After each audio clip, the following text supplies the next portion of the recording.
Standards Patna branch office द्वारा आयोजित इस प्रशिक्षण कार्यशाला में हार्दिक स्वागत एवं अभिनंदन है। आज इस कार्यशाला को आयोजित करने का हमारा मूल उद्देश्य है कि ब्यूरो ऑफ इंडियन स्टैंडर्ड्स यानी गवर्नमेंट ऑफ इंडिया के पास जो आप लोगों के डिपार्टमेंट से रिलेवेंट स्टैंडर्ड्स है, इन संदर्भ में विस्तृत विवेचना की जा सके। Concern and thrust area in electricity sector, and here comes the role of standardization in the field of electro-technology.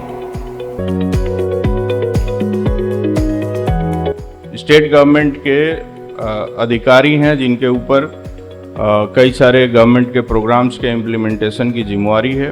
उनको स्टैंडर्ड्स के बारे में बताना, मैंडेटरी स्टैंडर्ड्स के बारे में बताना बहुत ज़रूरी है।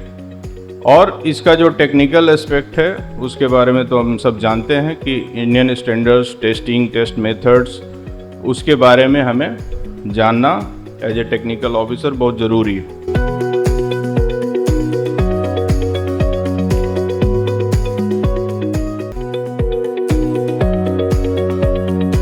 The Indian standards published by Bureau of Indian Standards in solar PV sector. अभी क्या हमें मालूम है कि गवर्नमेंट की तरफ से केबल्स के लिए कोई रेगुलेटरी ऑर्डर हैं क्या? जैसे बीच बीच में हमने कुछ बातें करी थी ना, कुछ और भी प्रोडक्ट्स के लिए ना मिले, जो सर्विस या जो गुड्स खरीदने के लिए हम लोग पैसा दे रहे हैं, हमें बढ़िया क्वालिटी का जो है कहीं ना कहीं ट्रांसमिशन लॉस होगा या बहुत सारी चीज़ें होंगी।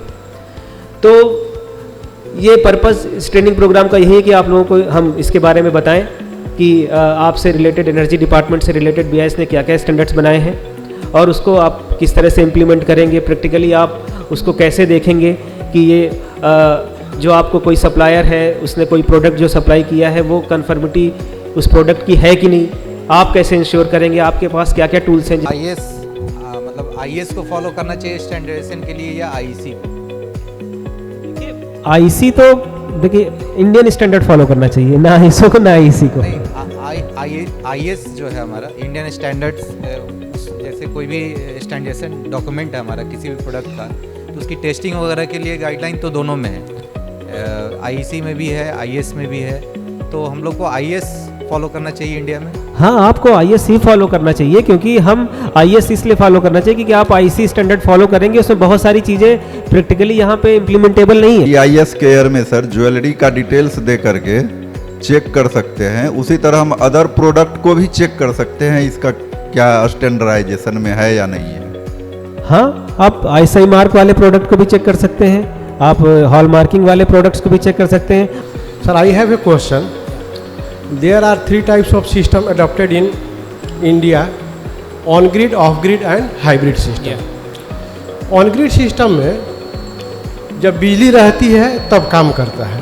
on-grid system में हमको सोलर पैनल चाहिए, इन्वर्टर चाहिए, बैटरी की ज़रूरत नहीं होती है।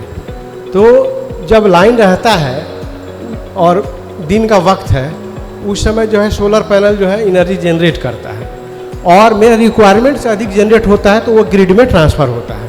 Are you getting sir? तो उसमें ट्रांसफ़र होता है। यदि लाइन बंद रहे तो क्या जो है बिजली जो जनरेट हो रहा है वो वेस्ट होगा या यूज हो जाएगा? वो इन हाउस यूज़ होगा, तो बिजली जब बंद रहता है वो सेंसर है इसमें, ये ग्रिड में ये नहीं करेगा, ट्रांसमिट नहीं करेगा, बिकॉज इंटेंशनली भी बंद हो सकता है, सब मेंटेनेंस काम भी चल, इलेक्ट्रिक्यूशन हो सकता है, इलेक्ट्रिक्यूशन हो सकता है, तो ये इन हाउस यूज़ होगा।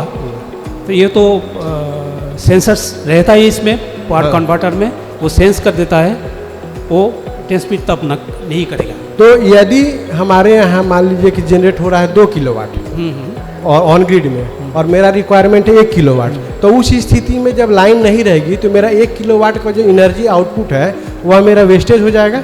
Right, for this system I must have some storage systems. I have to introduce battery system there, so मेरा एनर्जी वेस्ट नहीं होएगा। I think hybrid system battery, वो बैटरी चार्जिंग में वो यूज़ हो जाएगा। Okay, कोई एनर्जी वेस्ट नहीं होएगा। Rightly pointed out. Thank you. Output increase करेगा तो कौन सा सिस्टम है जिससे कि मतलब हम उसको मतलब टेम्परेचर को मेंटेन करें या रेगुलेट करें जो हमारे लिए इकोनॉमिकल भी हो? Yes, research are going on this.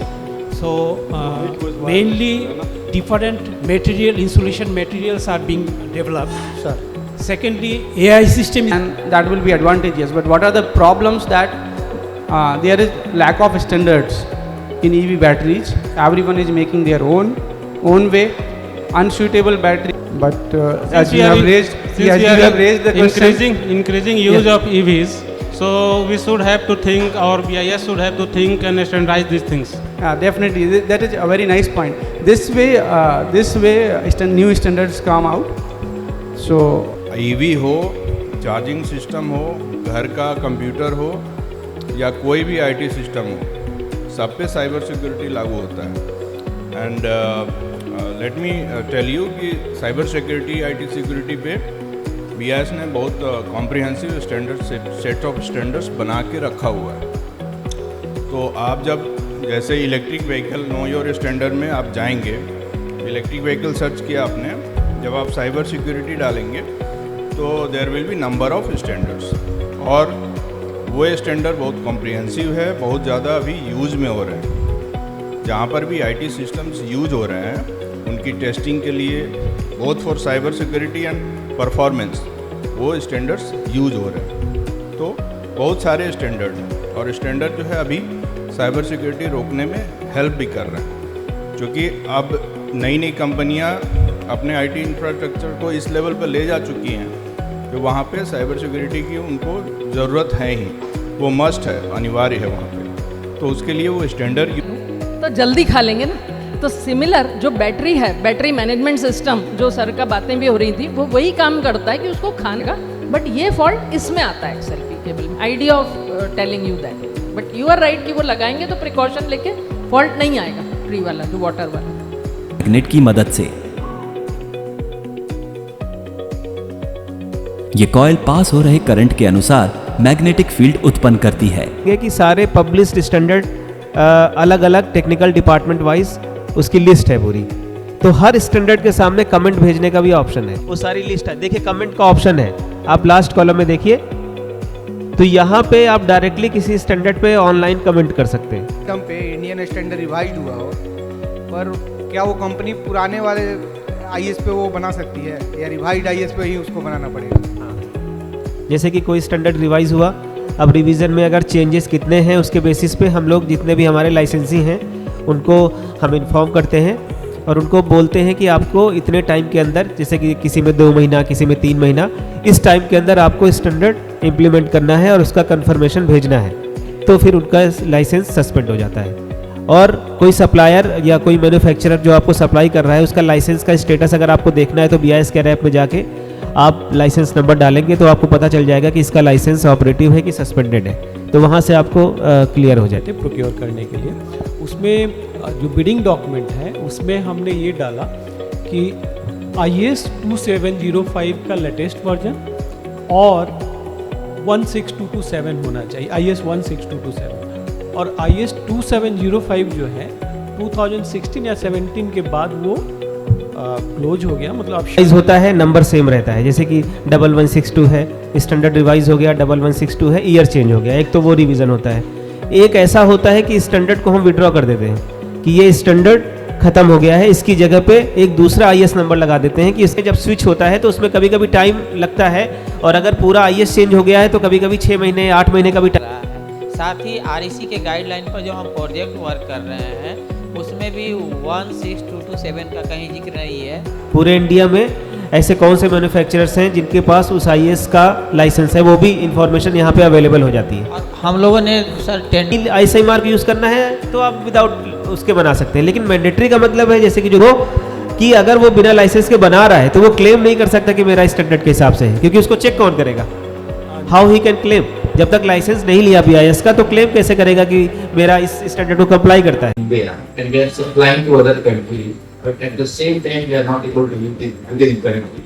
So मेरा क्वेश्चन ये फिर कैसे हो रहा है? तो हम देखते हैं कि हम क्या इसको अडॉप्ट कर सकते हैं, हम उसको कैसे अपने इंडियन स्टैंडर्ड में इंक्लूड कर सकते हैं, कंसिडरिंग कि हमारी जो इंडस्ट्रीज़ हैं उसको भी देखते हुए कि हमारी कुछ इंडस्ट्रीज़ स्मॉल स्केल है, माइक्रो स्केल है, और वो चीज़ों डजंट मीन कि आपको 1.2 नहीं मिल रहा है, 2.5 नहीं मिल रहा है, तो आप किसी के दीवार से या किसी के छत से लेके जाएंगे। You have to maintain that, you have to try your best कि उसका ह्यूमन रीच से थोड़ा दूर ही रहे।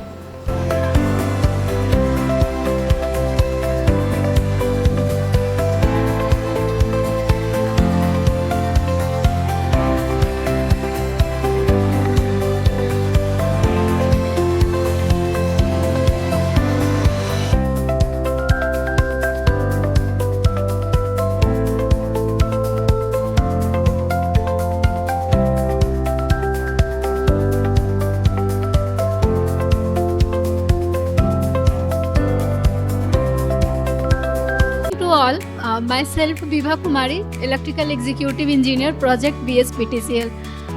2 days सेशन, ये 2 दिनों की सेशन बहुत अच्छा और बहुत फ्रूटफुल रहा है। और अभी जो IS के जितने भी कोड हैं उसको जानने के बाद उसको ठीक है, मैम ने जैसा कहा वो बहुत ही सही कहा कि अभी इसको पूरा तो नहीं कवर कर सकते हैं, लेकिन आप लोग को एक रास्ता दिखा सकते हैं जिससे कि आप डे टू डे वर्क में उसको यूज कर सकते हैं। और सच में ये बहुत फ्रूटफुल सेशन दोनों दिन का रहा है। Thank you so much BIS, और हम लोग को आगे मौका मिले सीखने का, समझने का। Thank you. Good evening all. Suresh Prasad Mandal, ESC purchase. जैसे हम लोग पहले IS का यूज़ करते थे केवल हम लोग गूगल के माध्यम से, लेकिन BIS का जो वेबसाइट है उसका हम लोग कम यूज करते थे। और इसका जो BIS अब जो बताया गया है, इससे हम लोग अब ज़्यादा जानकारी हासिल करेंगे BIS के वेबसाइट से। और बहुत सारा जैसे हॉलमार्क है, कोई सामान खरीदेंगे तो इस पर हम लोग ज़्यादा ध्यान देंगे कि हॉलमार्क किस पर यूज है, किस पर नहीं यूज है। बहुत सारा मैन्युफैक्चर है कि जो सामान सप्लाई कर रहा है लेकिन वो उसके पास लाइसेंस नहीं है। इससे रिलेटेड हम लोग जानकारी ज़्यादा से ज़्यादा हासिल कर सकते हैं। Thank you. Good evening to all. मेरा नाम चंदन कुमार है, क्रिटल एग्जीक्यूटिव इंजीनियर, क्रिटल BSPTCL। ये 2 दिनों का सेशन अभी जो हम लोगों के बीच रहा वो बहुत ही फ्रूटफुल रहा। सभी सेशन इंटरेक्टिव रहे और हमें IS और न्यू IS के बारे में जानकारी मिली, डिस्ट्रीब्यूशन और ट्रांसमिशन के रेलिवेंट IS के बारे में, जो कि हमारे रोज़मर्रा के इक्विपमेंट्स हैं जो हम आमने सामने देखते हैं, उसके रेलिवेंट IS के बारे में जानकारी मिली। इसमें हम एक बात और ऐड करना चाहेंगे, इसमें ट्रांसमिशन का सेशन थोड़ा कम रहा, मतलब डिस्ट्रीब्यूशन ओरिएंटेड रहा। हम आगे चाहेंगे कि ट्रांसमिशन से रिलेटेड भी कुछ सेशंस रहें ताकि और IS जो मतलब ट्रांसमिशन से रिलेटेड है वो इसमें जानने का हमको मौका मिले। और बाकी बहुत ही फ्रूटफुल सेशन रहा। Thank you.